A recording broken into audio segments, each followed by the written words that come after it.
In today's video, we're going to be taking a look at the BougeRV CRD2 43-quart refrigerator that they sent me to review and share with you. Before we get started, I just want to let you know that this video is not intended to take the place of the owner's manual or any other documentation that comes with this refrigerator. So if you've bought one of these, I suggest you read through that before you use yours. I also want to mention that my intention with this video is to just show you this product, what its features are and how it works. Whether you decide to buy one or not is entirely up to you. Now that that's out of the way, let's take a closer look at the fridge. When you purchase one of these refrigerators, inside the package, you will of course find the refrigerator, but you will also find an AC power brick and a DC cord that you can use to plug into a standard cigarette lighter outlet. You'll also get the owner's manual, which again I suggest you read through before using your refrigerator. Starting at the top, you'll notice that the refrigerator has two individual sections and they can be controlled at different temperatures. It's possible to switch the opening side of each of these doors. All you have to do is open it up to about a 45-degree angle or so, and then it will pop out of the hinge. And you can spin it around and close it the opposite direction. Now you'll also notice there are some hexagonal indentations on the covers here. That way you can set down a can of soda or a cup of coffee or something like that, and it'll slide around a little bit depending on how big it is, but it shouldn't slide off the cover. So if we take a look at the two individual compartments, this one is obviously much smaller than this one, but both have metal baskets that you can remove and clean if you want to. And then the bigger compartment also has a drain at the bottom. So if something liquid gets in here that you want to drain, you can pull this out and it'll drain. However, the smaller one doesn't seem to have a drain or any kind of removable tray, so you'll have to clean that one out by hand. Obviously, the unit's not powered on right now, but there are also two lights on either side of the compartments so that when the lid is open, the lights will come on and you can see inside of these at night. Up on top of the cooler, we have two spring-loaded handles that you can use to carry this thing around. Now, the fridge also has this extension handle that can be extended out and used to kind of pick one end of the cooler up and roll it around on its wheels. To extend this, there are just spring tabs on either side that we push in, and then this can be pulled out and locked in a short position, or it can be extended out a little bit further. On this side of the fridge, we've got a bottle opener here. The control panel is up here, and we'll look at that in more detail in a minute. Here is where the optional battery would go. Right now mine is empty, but if you bought the optional battery, you could plug that in here, and then the cooler is 100% self-contained and can be used without being plugged into another power source. Actually, I did end up getting the battery pack for the fridge. It came a couple days later after the fridge was delivered. So for the initial testing, we're gonna do all of that on AC wall power. And then later on, we'll put the battery in place. I'll show you that in more detail, and then we'll do some testing on the battery. And then down below the battery compartment, underneath this protective flap, is the main power connector for the DC power plug. At this point, I've got the fridge plugged in, so let's get this screen protector off and fire it up and see how things work. Looking at the top row of icons on the screen, the first icon that looks like a snowflake lets us know that the compressor is currently running and cooling the unit down. Right now, this max icon lets us know that the refrigerator is in max cooling mode. If I push the settings button once, you can see it switches it over to eco mode. If I push it again, it goes back to max mode. This icon here is for battery protection, but since we're not running on a battery, I'm running on wall power right now, this is just reading M. There are some other icons over here that would indicate fault and battery charge level, but we don't have any faults right now, and again, we're not running on a battery, so we don't have that icon. Over here, of course, is the current ambient temperature of the left or bigger compartment, and this is the temperature of the right or smaller compartment. Now, if I want to change the temperature setting, I can just use the plus and minus keys to set the temperature that I want this thing to be at. Right now, I've got that set to 35. If I want to change the temperature of the left side compartment, I have to push the settings key while I'm in temperature mode, and then it'll switch over to the right, and I can set the temperature setting on that compartment. And if I don't push any of the keys for several seconds, the screen will then go dark to conserve power. Now, I'm not sure how well this is going to translate in the camera and the microphone, but this thing is pretty quiet, even running on max and at 70 degrees trying to cool itself down to 35.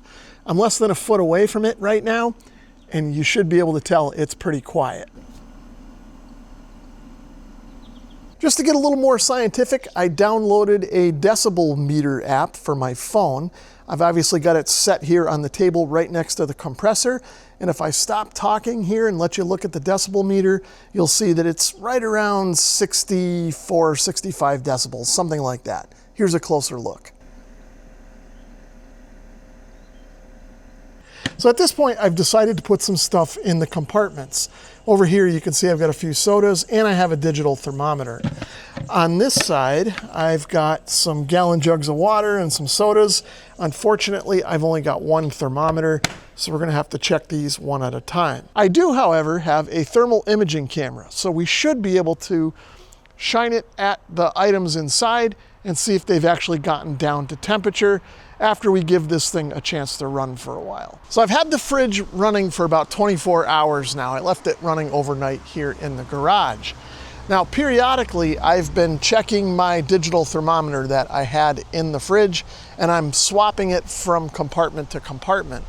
And it looks like the smaller compartment is staying somewhere around between 35 and 32 degrees, even though I've got it set to 35. Now the smaller compartment, that one's been fluctuating a little bit more. I've seen that one as low as 32 as well, but I've seen it as high as 37, and it kind of averages right around 35. So let's grab my thermal imaging camera and see if we can figure out how cold everything actually is inside. Let's start with the small compartment. I've got the thermometer in here, and right now that's reading 34.1, and like I said before, this is set to 35. So now if I aim my camera at one of these sodas here, I'm getting a little bit of reflection from the aluminum, so that's kind of throwing things off.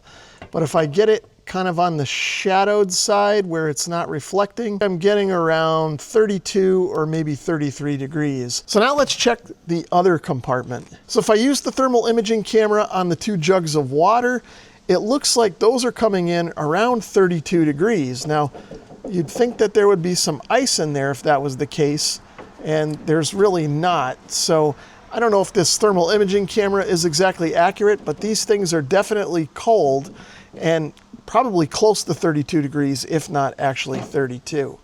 Now I'll try one of these sodas again, but again, because of the aluminum, I think that's gonna throw off the camera. But if I get kind of a spot where it's not reflecting, I'm seeing 19 or 20 degrees, but again, I'm not seeing any ice in here or feeling any ice in these cans, so I don't know if that's super accurate either. As I said earlier in the video, my goal here is to just share my observations and not try to influence you too much. So I'm gonna let you decide based on what you saw in the video whether you think my tests are accurate.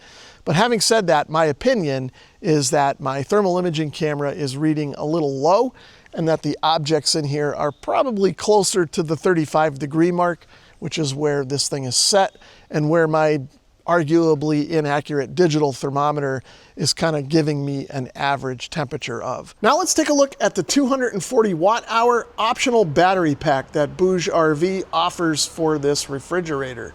Now, just like with the refrigerator, I suggest that you look through the manual before using this battery or installing it in your fridge. So the first thing I need to do is remove this plastic protective cover from the front of the battery so that all the terminals are accessible. We've got an XT60 output and an XT60 input. We've got a USB-A output and a USB-C input. Now we've also got a button here to let us know what the state of charge is, but for shipping purposes, the battery is in sleep mode.